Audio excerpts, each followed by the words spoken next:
اچھا بھائی، سوال کسی نے پوچھا ہے۔ آج کل ایک بہت ہاٹ ٹاپک چل رہا ہے جامعہ حفصہ کے بارے میں۔ ہمارے شیخ و مرشد حضرت مفتی عبدالرحیم صاحب کا ایک بیان آیا ہے۔ بیان یہ تھا کہ جامعہ حفصہ میں جیسے بتایا جا رہا ہے کہ اتنی بچیاں شہید ہوئیں، اتنی لاپتہ ہوئیں، یہ حقیقت سے اس کا کوئی تعلق نہیں ہے۔ تو کچھ لوگ یہ سوال کر رہے ہیں کہ اس وقت یہ ٹاپک اٹھانے کی ضرورت کیا تھی، وہ مسئلہ دب گیا تھا، آپ نے اٹھایا کیوں؟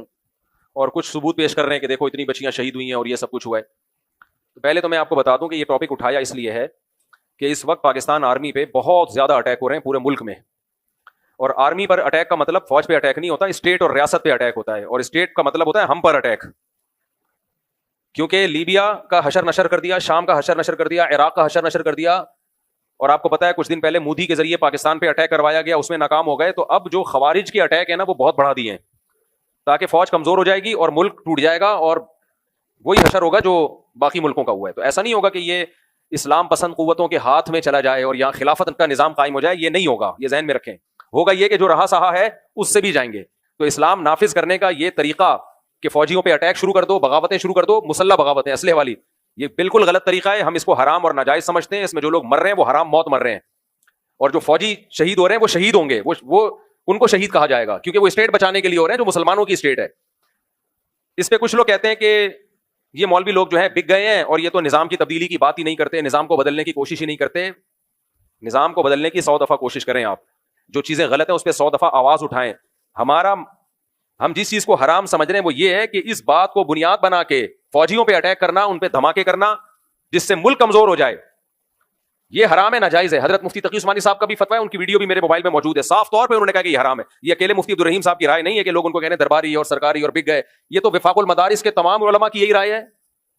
حضرت مفتی تقی عثمانی صاحب، مفتی رفیع عثمانی صاحب تو یہاں تک فرمایا کرتے تھے کہ اگر پاکستان کمزور پڑ گیا نا، یعنی اس طرح کے اٹیک ہوئے، تو ہمیں دنیا میں کوئی ملک ٹھکانہ نہیں دے گا، ہمارے پاس صرف بحر عرب ہے، سمندر ہے، اس کے علاوہ کوئی بھی نہیں ہمیں ٹھکانہ دے گا۔ تو اب فوج سے آپ 100 دفعہ اختلاف کرو، لیکن پاکستان کی ایک پوری دنیا میں حیثیت ہے، اور وہ حیثیت پاکستان آرمی کی وجہ سے، ہمارے سیاسی لیڈروں کی وجہ سے نہیں ہے۔ سیاسی لیڈر اچھے بھی ہیں برے بھی ہیں، لیکن جو اچھے بھی ہیں تو پاور تھوڑی ہے ان کے پاس۔ دیکھو آپ نے اپنی حفاظت کے لیے ایک نیک آدمی کو رکھ لیا، لیکن وہ پاورفل نہیں ہے، تو وہ نیک کیا کرے گا؟ لیکن ملک جو بچتا ہے نا آپ کا، جو باہر کی طاقتیں جب ملک پہ اٹیک کریں گی، باہر کی طاقتیں جو خاص طور پر آج کل جو اٹیک چل رہے ہیں فوجیوں پہ، یہ جو طاقتیں آپ پہ اٹیک کرتی ہیں، یہ سویلین کا کام نہیں ہے، سیاستدانوں کا کام نہیں ہے۔ تو فوج سے بیسیوں اختلافات کے باوجود فوج کو کمزور کرنے کی کسی کو اجازت نہیں ہے۔ اور یہ اٹیک ہو بھی کن پہ رہا ہے؟ یہ جو آرمی کے جوانوں پہ اٹیک ہو رہا ہے، جو بارڈر کی حفاظت کر رہے ہیں، ان سے تو میرا خیال ہے کوئی بھی اختلاف نہیں کرے گا۔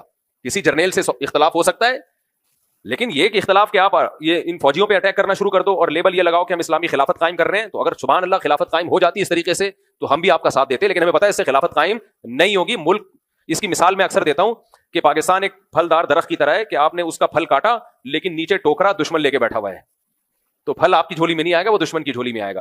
تبھی ان جتنے بھی آرمی پہ اٹیک ہو رہے ہیں نا، ان طاقتوں کو جو سپورٹ کرنے والے لوگ ہیں وہ سب اسلام دشمن قوتیں ہیں۔ بھارت سپورٹ کر رہا ہے بہت زیادہ، اور بھی اسلام دشمن قوتیں وہ سپورٹ کر رہی ہیں، وہاں سے پیسہ آ رہا ہے۔ نیچے کے لوگ بیچارے بے وقوف بن رہے ہوتے ہیں، ان کو پتہ نہیں ہوتا کہ جو اوپر قیادت ہے وہ کس کے لیے لڑ رہی ہے، کہ کون ان کو پیسہ دے رہا ہے۔ نیچے کے لوگوں کو تو جنت کی لالچ میں، ایک خلافت کی لالچ میں کچھ بھی پہنایا جا سکتا ہے۔ تو اب مفتی عبدالرحیم صاحب جو میرے شیخ ہیں، انہوں نے جامعہ حفصہ کا ایشو اس لیے